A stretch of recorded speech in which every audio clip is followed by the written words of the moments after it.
Hey guys, we're here at the SFX Laser booth with Tom Dundas. How's it going, Tom? Going well today. Tom, we have a couple different engraving machines here that are a little bit different than what you traditionally see at a show in a booth where there's an engraving machine. Sure. What exactly are we looking at here? Well, this particular machine is a CO2 laser. The configuration is not like a traditional laser that people think of right here that's in a box. This has got a galvanometer in the front which contains the mirrors, and the mirrors move very quickly. Therefore, it's a high-speed laser. Normally will operate 5 times as fast as a traditional gantry type laser. Wow. So essentially, like what I see here, look, obviously engraved. Can you show us how that's done?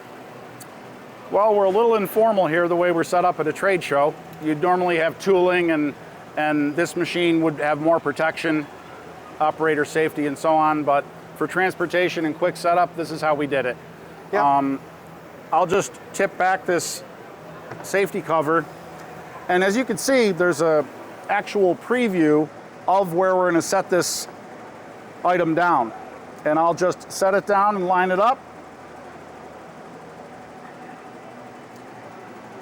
Again, you'd normally have a fixture for positioning. And at that point, we'll just hit the start button and you'll see that it occurs very quickly. So on a traditional gantry laser, this would take maybe 3.5 minutes. Wow. And instead, what, we're going to be done in? Honestly, I haven't looked at this, but I would say this is going to take about 50 or 60 seconds. Again, what's different is a lot of your traditional, or what most people think of when it comes to an engraving machine, the laser is actually moving around inside the machine versus this is stationary, is that correct? No, the laser is actually in the back of the machine, and this gantry system has 2 mirrors, and the laser beam bounces off the mirrors, and this gantry carries it around the workbed, which is very large. Therefore, it moves very slow for engraving. The sweet spot for a machine like this, it really should be called a cutter. It's really, its sweet spot is cutting thin wood or plastics, big sheets. That's really what it's good at. When it comes to engraving like we're doing here, a galvanometer type laser is, much more efficient. So this is a CO2 laser, and we can do metal, wood, plastic, some fabrics. So it's really, yeah, like. CO2 is generally adept to natural materials. Okay. Also good with removing paint from steel. And the thing about a tumbler is that the CO2 does not touch the stainless steel. So if you were to do this on another type of laser wavelength, like UV or like fiber, it's difficult to remove the paint and not affect the steel. Okay.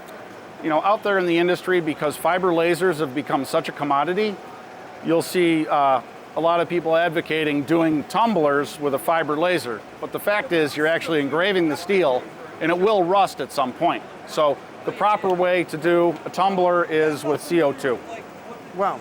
And then what do we have here? Is this a UV essential laser? Yeah, this is a 10-watt ultraviolet UV laser with the same sort of configuration, a galvanometer up here where the mirrors are.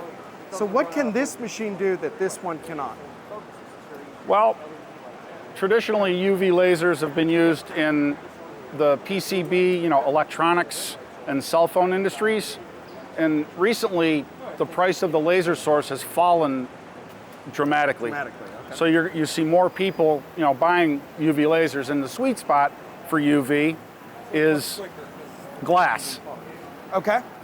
Particularly, this machine has a function where it will engrave around a curve. So it's called a dynamic galvanometer. So it's not going through a traditional lens like eyeglasses. It's actually mechanically being moved, the beam is being moved around. And the result replicates sandblasting. Yeah, I saw this martini glass yesterday, and I'm like, whoa, that curvature. You know, you think just a round object's hard. Imagine it, Right. the diameter gets smaller as well. So traditionally people would have to create the artwork, output, some sort of film with resist to make a reverse decal. They put the decal on the glass and then they have to sandblast it. Then they have to remove that and any of the any of the adhesive, then they have to wash the glass. With this, you simply engrave it and no other consumables, etc.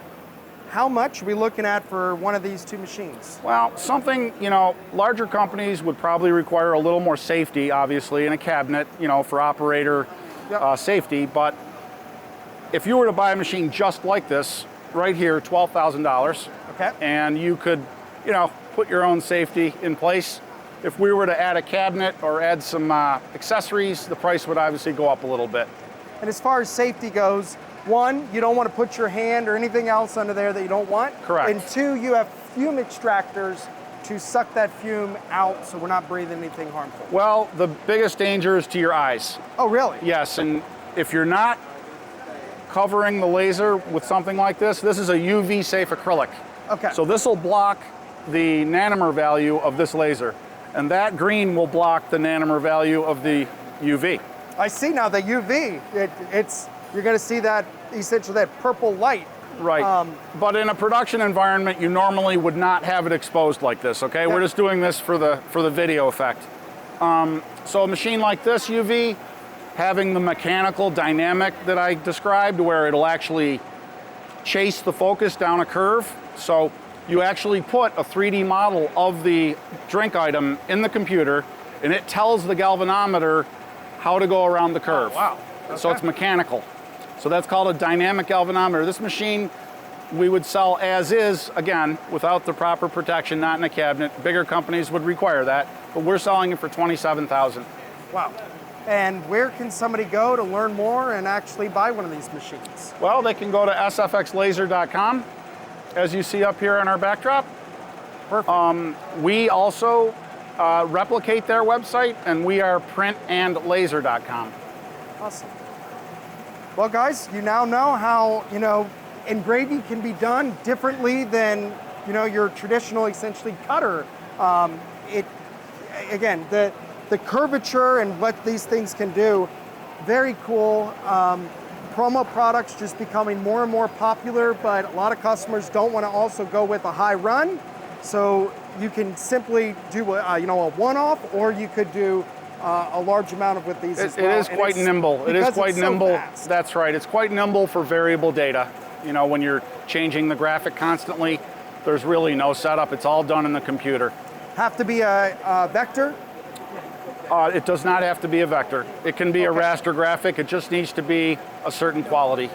Perfect. It can't be a very low-res PNG, right? Yep. It's got to be of some quality. Perfect. Well, thank you so much, Tom. Thank you. Check out SFX Laser to learn more about this cool technology.